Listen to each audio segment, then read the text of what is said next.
This is day one of me vibe coding my next SaaS application using Cursor AI and just plain English, telling it exactly what I wanted it to build. So basically supervising it to build a full SaaS application for me. So before I show you what I've built in day one so far, let me first explain to you what problem I try to solve. I'm a heavy deep research user. My problem that I try to solve with the SaaS application is the following. On a daily basis, if I research something with the help of AI, I usually tend to have multiple tabs open with different agents. As you can see, DeepSeek, Gemini, Qwen, and ChatGPT.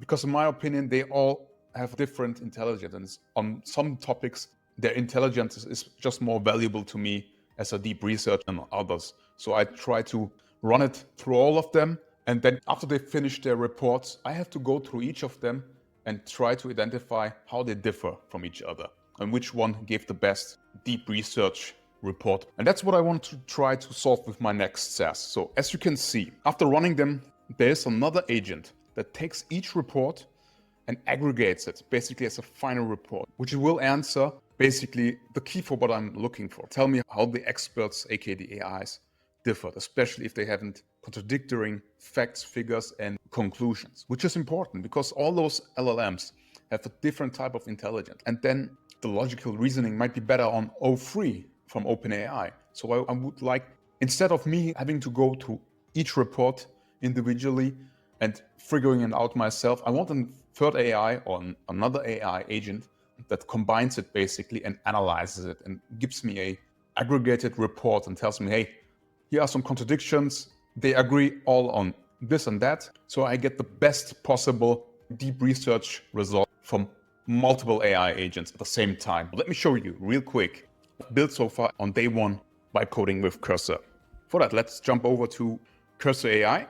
Let me start the Streamlit server. I use Streamlit, which is a Python library that gives you, with a couple of extra lines, a quick user interface for you to demonstrate or just test things out with a UI without building the full UI, which I will start building in the next few days. So let me start the Streamlit server.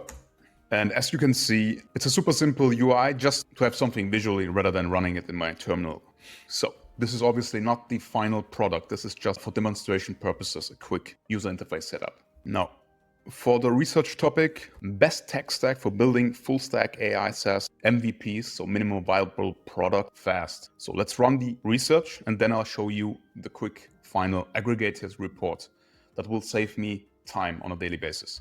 Now, if I check my terminal, I can see it already runs in the UI. I obviously have no streaming capabilities integrated. It's just a Streamlet, right? As you can see, you just see here a quick running. If you have ever used deep research agents, you know those reports take a bit.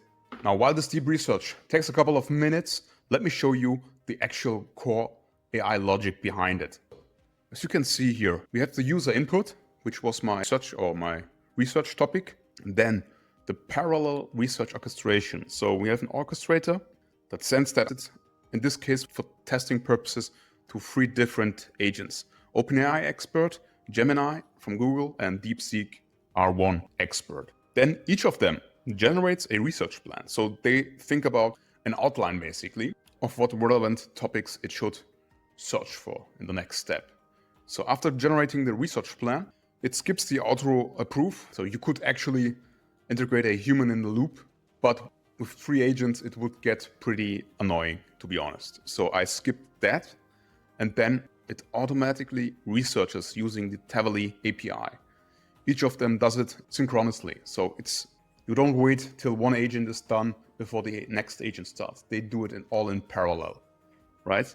Then each of them generates a final report based on their search results and their opinion, basically. And then in the next step, I want it to be compiled to one aggregated report, which then the final agent will analyze, will detect contradictions of the 3 agents, and then create a comparative analysis, which will create a final report that has an exact summary.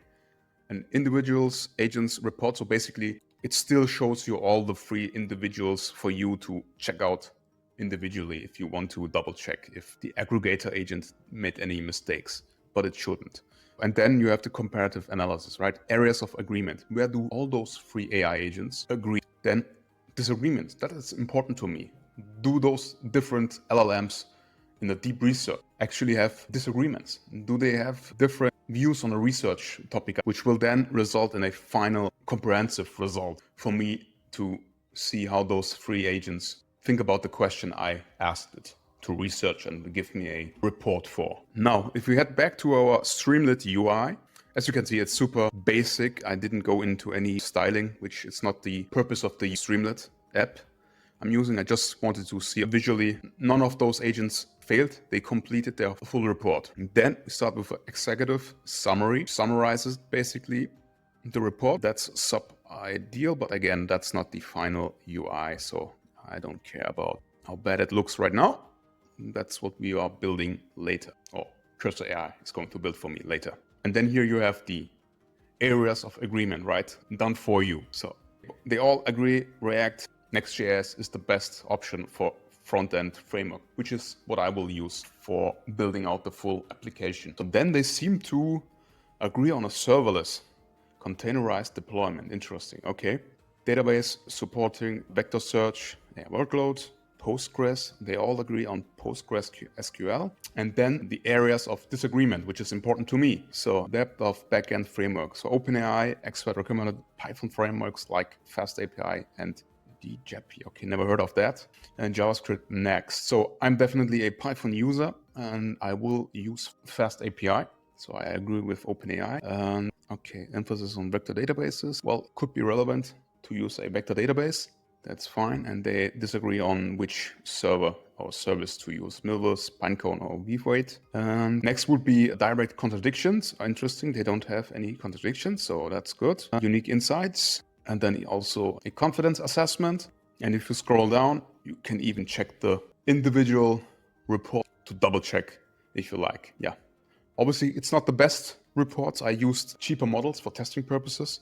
Obviously, when I deploy it, I will use the top models like reasoning models like O3.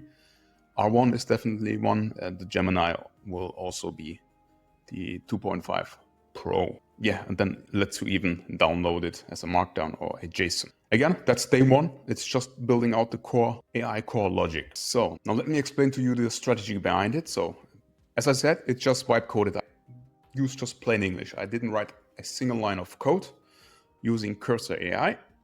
The call for the AI logic, which I built in day one, I used obviously Python and LangGraph, which I prefer for my agent as a framework. Then the next step will be using FastAPI. It will be basically the backend, the wrapper, API wrapper. I will integrate the AI core logic in FastAPI, which is the backend, which then in the third step, I will build out a front-end UI with signups and payment for which I will use Next.js as the front end, which will communicate with our FastAPI, which hosts our core AI logic. Yeah, that's the strategy. That's crazy how easy it is to actually tell AI to build such a complex agent workflow out for you. Again, that's just day one, so I'm super excited and I didn't have much trouble. I didn't have to debug a lot. So if I have some issues, I will report them to you so you have full transparency and learn what not to do and how to do it if you have issues actually just by coding it, right? Let me know in the comments what you think. Is this a valuable idea or is it just BS? Would love to hear your opinion down in the comments.